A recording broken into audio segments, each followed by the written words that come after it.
મિત્રો આજે મેન મારા ભાઈએ પાણીપુરીનો પ્રોગ્રામ કરી નાખ્યો. ગ્લાસ ધોઈને રાખ્યા છે, સ્માઈલ કર્યા કાંઈ નહીં થાય એટલે ગોઠવી દે કાંઈ કા. આમથી આયુષભાઈ આવે છે કાવા મારતા મારતા. હમણાં તો સાવ દેખાતા જ નથી, નાના હતા તો બહુ દેખાતા.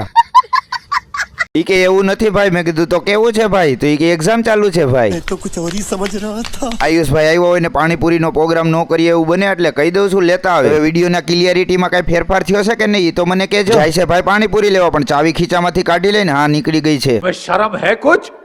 ઈ આવે તા ઘા થોડુંક સાફ સૂફ કરી નાખું બધું, કેમ કે ગરમી ચાલુ થઈ ગઈ છે. સવારના કસ્ટમર ફૂલ હતા. સાફ સૂફ આપણે કરીએ એમાં તો કઈ ઘટે જ નહીં. હલો આવી તો ગયા છે ભાઈ પાણીપુરી લઈને. થાય છે બહુ મોડું એટલે બે ભાઈ વાયરે કાઢી લે પાણીપુરી. હવે તો રાહ જોવાતી જ નથી ને એટલે મેં ચાલુ કરી દીધી પાણીપુરી ખાવાની. હાલો મેં તો આયુષભાઈ જલ્દી હવે ખાઓ તમે પાણીપુરી. બે ભાઈ પણ ઘા બધી પાણીપુરી ખાઈ ગયા. હોતું તો કરવું જ પડશે ને એટલે કરી નાખ્યું છે મેં. એકલા તીખી બહુ મસ્તી ની બનાવી હતી પણ ચાલુ થઈ ગઈ. સોડા પીવી તો ક્યાં આવવાનું મારી શોપ ઉપર અને જલ્દી 5000 ફોલોઅર્સ કરાવો તો એટલે હજી આપણે રિઝલ્ટમાં ફેરફાર કરી નાખીએ. ફોલો કરતા જાજો મને.